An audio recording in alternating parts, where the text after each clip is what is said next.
Morning students. Today we are going to see the continuation of sequential statement. So sequential statement அப்படின்னா என்னன்னு பார்த்தோம். So sequence ஆர்டரில் one by one நம்மளுடைய one by ஒன்னாக statements execute ஆகிறது தான் sequential statements அப்படின்னு பார்த்தோம். ஓகே, ஸோ இதுக்கு நிறைய எக்ஸாம்பிள்ஸ் பார்த்தோம். ஸோ இதில் நமக்கு லாஸ்ட் சாப்டரில் பார்த்தோம் இல்லையா. ஸோ அதோடைய எக்ஸாம்பிளே கண்டினியூ கொடுத்துருக்காங்க. ஸோ இதுக்கான சொல்யூஷன் என்ன அப்படின்னு சொல்லிட்டு நான் ஒரு வீடியோவில் கேட்டிருந்தேன். ஸோ அதுக்கான சொல்யூஷன் இந்த சாப்டர்ஸ்லேயே இருக்கும். ஸோ இதை நம்ம பார்த்துக்கலாம். ஓகே, ஸோ ஸ்டெப் பை ஸ்டெப்பாக நடக்கக்கூடிய ப்ராசஸ் ஆகக்கூடிய மெத்தடை தான் நம்ம சீக்வென்ஷியல் ஸ்டேட்மெண்ட் அப்படின்னு நம்ம சொல்லுவோம். ஓகே, ஸோ எக்ஸாம்பிள் பாருங்கள்.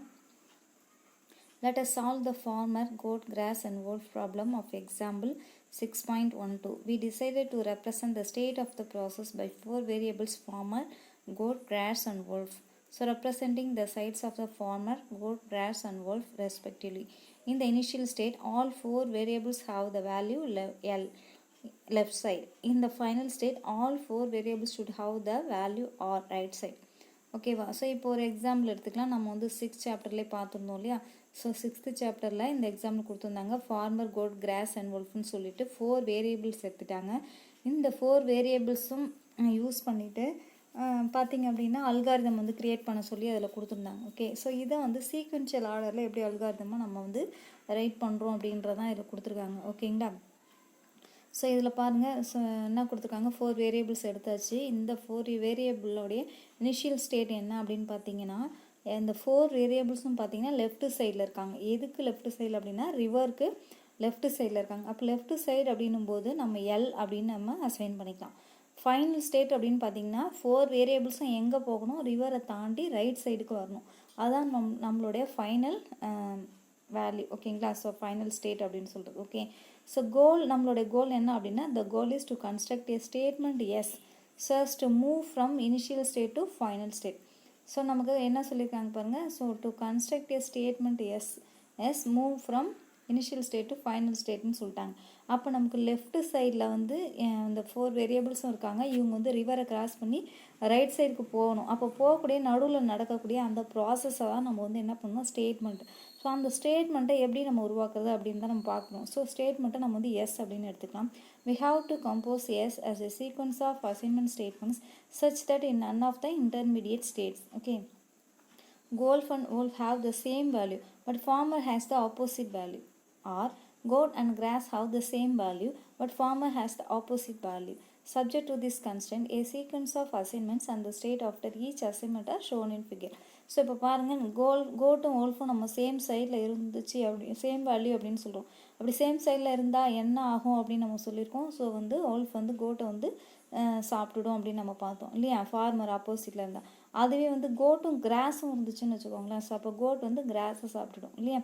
ஸோ அப்போ இதெல்லாம் நம்ம என்ன பண்ணணும், கண்டிஷனாக நம்ம எடுத்துக்கணும். ஸோ கண்டிஷனாக எடுத்துக்கிட்டு ஸோ சீக்வன்ஸ் ஆர்டரில் நம்ம இதை எப்படி வேல்யூ அசைன் பண்ணுறது, எப்படி அல்காரிதம் எழுதுறது அப்படின்னு பார்க்கலாம். வாங்க, ஃபர்ஸ்ட் வேல்யூ அசைன் பண்ணுறது தான் இங்கே கொடுத்துருக்காங்க. ஸோ அதை நம்ம பார்க்கலாம். ஸ்டெப் பை ஸ்டெப் ப்ராசஸிங் என்ன, இதுக்கான சொல்யூஷன் என்ன அப்படின்னு சொல்லியிருக்காங்க. Sequence of assignments for goat, grass and wolf problem அப்படின்னு கொடுத்துருக்காங்க பாருங்கள். ஸோ இதுக்கு பாருங்கள் எத்தனை ஸ்டெப்ஸ் கொடுத்துருக்காங்க. ஸோ இதில் ஃபஸ்ட்டு ஸ்டெப் பாருங்கள். இப்போ நம்ம எல்லோரும் இந்த 4 வேரியபிள் எங்கே இருக்காங்கன்னா left side. Farmer, goat, grass, wolf. So எல்லாருமே லெஃப்ட் சைடில் இருக்காங்க. வேல்யூ நம்ம அசைன் பண்ணோம். ஒவ்வொரு வேரியபிளுக்கான வேல்யூவை அசைன் பண்ண போகிறோம். ஓகேங்களா. ஸோ சீக்வன்ஸ் ஆஃப் அசைன்மெண்ட்ஸ்னு சொன்னதால் ஃபார்மர் அப்படின்றது ஈக்குவல் டு எல், லெஃப்டில் இருக்காங்க இல்லையா. எல், கோட் அடுத்தது L, grass L, wolf L. ஸோ 4மே நமக்கு எல்லில் இருக்காங்க. இப்போ நமக்கு ஸ்டெப் என்ன சொல்லியிருக்காங்க, ஃபார்மரும் கோட்டும் ரைட் சைடில் போகிறாங்க. ஓகேங்களா. அப்போ farmer goat is assigned as R, okay. So farmer goat R, அப்படின்னு அசைன் பண்ணும்போது ஃபார்மர் எங்கே இருக்காங்க இப்போ ஆர், அதாவது ரைட் சைடு. கோட் அப்படின்றதும் ரைட் சைடு. இது first step. Next second step பாருங்கள். இப்போ பாருங்கள். ஸோ ஃபார்மர், கோட் ரெண்டு பேரும் ஆர்னு கொடுத்துருக்காங்க, அதாவது ரைட் சைடில் இருக்காங்க. கிராஸ், wolf லெஃப்ட் சைடில் இருக்காங்க. ஓகேவா. ஸோ ரெண்டுமே லெஃப்ட் சைடில் இருக்காங்க. இப்போ நமக்கு அடுத்த ஸ்டெப் என்ன, ஃபார்மர் ஈக்குவல் டு லெஃப்ட். இப்போ ஃபார்மர் எங்கே வரணும், farmer is assigned as left side, L அப்படின்னு கொடுத்துருக்கோம் பாருங்கள். ஃபோர்த் பாயிண்ட் கொடுத்துருக்காங்களே இல்லை. அப்போ ஃபார்மர் எல்லுக்கு வந்தாச்சு. இப்போ ரைட் சைடில் யார் இருக்கா அப்படின்னா கோட் மட்டும் இப்போ ரிவருக்கு ரைட் சைடில் இருக்குது. ஓகேங்களா. இப்போ ஃபார்மர் ரைட்லேருந்து லெஃப்ட்டுக்கு வந்துட்டார். அப்போ வந்த உடனே அடுத்த ஸ்டெப் பாருங்கள். இப்போ யாரெல்லாம் இருக்காங்க, ஃபார்மர், கோட் கிராஸ் wolf. இதில் ஃபார்மர் லெஃப்டில் இருக்கார், கோட் ரைட்டில் இருக்குது, கிராஸ் wolf ரெண்டுமே லெஃப்டில் இருக்குது. ஓகேங்களா, அதுதான் எல்னு கொடுத்துருக்காங்க. அப்போ ஃபார்மர் எல், ஓகேவா, கோட் ஆர் அதாவது right side, cross L, wolf L, எல்லாமே லெஃப்ட் சைடில் இருக்காங்க. ஓகே, ஸோ அகைன் இப்போ என்ன நடக்குது பாருங்கள். ஸோ ஃபார்மரும் கிராஸும் ரைட் சைடில் போயிட்டாங்க. ஓகேவா, ஏற்கனவே அங்கே ரைட் சைடில் என்ன இருக்குது, கோட் ஆல்ரெடி ரைட் சைடில் இருக்குது. இப்போ ஃபார்மர் என்ன பண்ணுறாங்க, கிராஸ் எடுத்துகிட்டு ரைட் சைடு போயாச்சு. அப்போ farmer grass is assigned as R. ஓகேவா, ஸோ இதுதான் வந்து இப்போ நான் நெக்ஸ்ட் ஸ்டேட், நமக்கு இதை வந்து வேல்யூ வந்து அசைன் பண்ணிட்டோம். இப்போ பாருங்கள், ஃபார்மர் ரைட் சைடில் இருக்குது, கோட் ரைட் சைடில், கிராஸ் ரைட் சைடு, wolf மட்டும் லெஃப்ட் சைடு. ஸோ இப்போ பார்த்தீங்கன்னா 3 வேரியபிள்ஸும் ரைட் சைடில் இருக்காங்க. ஃபார்மர், கோட், கிராஸ் 3 பேரும் ரைட் சைடு போயிட்டாங்க, wolf மட்டும் தனியாக லெஃப்ட் சைடில் இருக்குது. இப்போ நெக்ஸ்ட் பாருங்கள். ஸோ அகைன் என்ன ஸ்டெப் நடக்குது பாருங்கள், ஃபார்மர், கோட், ஸோ 2 பேருமே லெஃப்ட் சைடுக்கு வராங்க. ஸோ ஏற்கனவே வந்து ஃபஸ்ட்டு ஸ்டெப்பில் கோட் வந்து ரைட் சைடில் போயாச்சு.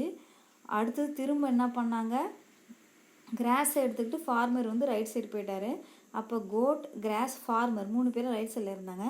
அகைன் ஃபார்மர் என்ன பண்ணுறாருன்னா கோட்டை எடுத்துகிட்டு திரும்பவும் லெஃப்ட் சைடுக்கு வராரு.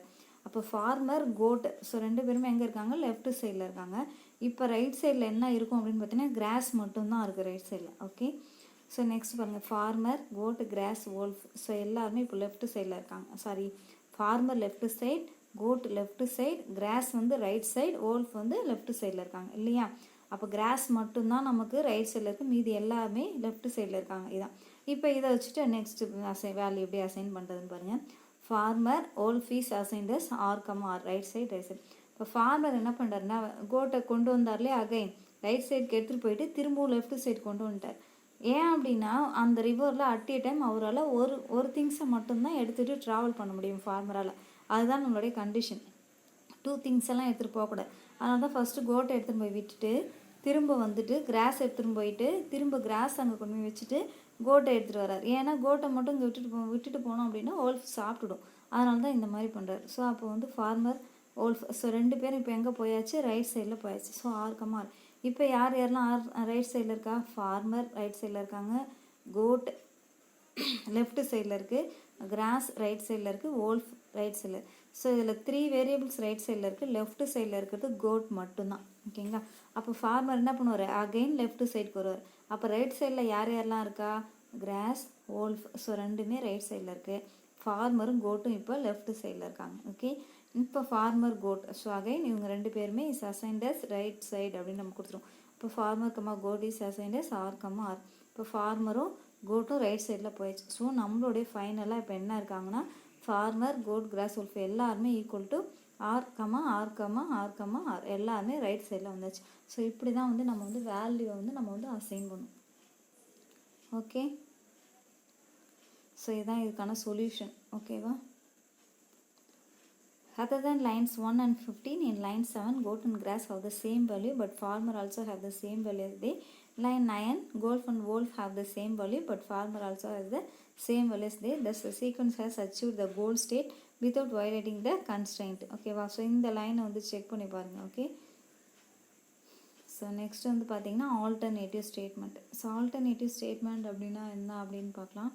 A condition is a phrase that describes a test of the state if C is a conditional and both S1 and S2 are statements. So இப்போ பார்த்தீங்கன்னா ஆல்டர்னேட்டிவ் ஸ்டேட்மெண்ட்டில் பாருங்கள். ஸோ கண்டிஷன் அப்படின்றது என்னன்னு சொல்லியிருக்கேன், இஸ் ஏ ஃப்ரேஸ் அப்படின்னு சொல்லியிருக்காங்க. அதாவது to describe a test of a state அப்படின்னு சொல்லிட்டாங்க. இப்போ சி நம்ம எடுத்துகிட்டோம் அப்படின்னா சின்றது ஒரு கண்டிஷன், S1 S2 அப்படின்றது ஸ்டேட்மெண்ட்ஸ். ஸோ இங்கே கொடுத்துருக்காங்க இஃப் சின்றது கண்டிஷன், இஃபில் கொடுத்துருக்கோம். ட்ரூ அப்படின்னா S1 அப்படின்ற ஸ்டேட்மெண்ட் வந்து எக்ஸிக்யூட் ஆகும். ஃபால்ஸ் அப்படின்னும் போது எல்ஸ் பார்ட்டில் இருக்கு இல்லையா S2 அது வந்து ஒர்க் ஆகும். இஃப்ன்றது கண்டிஷன், அதில் ட்ரூ பார்ட்ன்றது ஸ்டேட்மெண்ட் 1ல் ஒர்க் ஆகிடும். எல்ஸ் பார்ட்ன்றது ஃபால்ஸுக்கான ஸ்டேட்மெண்ட். ஸோ இதான் வந்து ஆல்டர்னேட்டிவ் அப்படின்னு சொல்கிறது. Okay, is a statement called and alternative statement that describe the following action. So இங்கே ஆக்ஷன்ஸ் என்னன்னு கொடுத்துருக்காங்க. Test whether C is true or false. If C is true then do S1, otherwise do S2. இதான் நான் உங்களுக்கு சொன்னேன். In pseudocode, two alternatives S1 and S2 are indicated by indenting them from the keywords if and else respectively. Alternative control flow is depicted in the flowchart figure 2.4. Condition C has two outgoing arrows labeled true and false. The true arrow points to the S1 box. The false arrow points to the S2 box. Arrows out of S1 and S2 point the same box. The box after alternative statement. இப்போ நம்ம pseudo code கொடுத்துருக்காங்க. So இதில் வந்து S1 and S2 அப்படின்ட்டு so two variables வந்து பார்த்திங்கன்னா if and else அப்படின்ற கீவேர்டை வந்து யூஸ் பண்ணியிருக்காங்க. ஏன் அப்படின்னா ஆல்டர்னேட்டிவ் ஸ்டேட்மெண்ட்டில் நம்ம வந்து இஃப் எல்ஸ் அப்படின்ற டூ கீவேர்ட்ஸை வந்து நம்ம வந்து யூஸ் பண்ணுவோம். சின்றது நம்மளுடைய கண்டிஷன். இந்த கண்டிஷனில் பார்த்திங்கன்னா டூ அவுட் கோயிங் ஏரோஸ் இருக்கும். ஸோ இதுக்கு பார்த்திங்கன்னா ட்ரூ ஃபால்ஸ்ன்னு சொல்லிட்டு நம்ம லேபிள் அதை நேம் கொடுத்துருப்போம். இந்த ட்ரூ ஏரோஸில் ட்ரூக்கான ஒரு ஏரோ, ஃபால்ஸ்க்கான ஒரு aero. So S1 statement execute ஆகணும் அப்படின்னா ட்ரூ அப்படின்றது ஒர்க் ஆகும். S2னா ஃபால்ஸ் அப்படின்றது ஒர்க் ஆகும். ஸோ இதான் நம்மளுடைய கண்ட்ரோல் ஃப்ளோ. ஸோ இப்படி தான் நம்ம எக்ஸிக்யூட் ஆகும். ஸோ நம்ம சீன்றது கண்டிஷன் எப்போவுமே டைமண்ட் ஷேப் பாக்ஸில் தான் நம்ம வந்து என்ன பண்ணுவோம், எக்ஸிக்யூட் பண்ணுவோம். இது வந்து ஃப்ளோ சார்ட்டாக உங்களுக்கு கொடுத்துருக்காங்க. ஓகேங்களா, ஃப்ளோ சார்ட்டுக்குள்ளே சூடோ கோடோட நான் கொடுத்துருக்கேன். சூடோ கோட் அப்படின்றது இப்போ சீன்றது கண்டிஷன், இதுதான் சூடோ கோட் அப்படின்றது.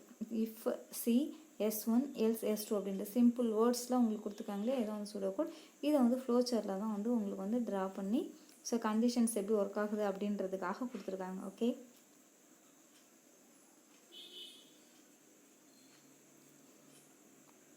Okay students. ஸோ நெக்ஸ்ட் கிளாஸில் கண்டிஷன் ஸ்டேட்மெண்ட் அப்படின்னா என்னன்னு பார்க்கலாம். ஓகே.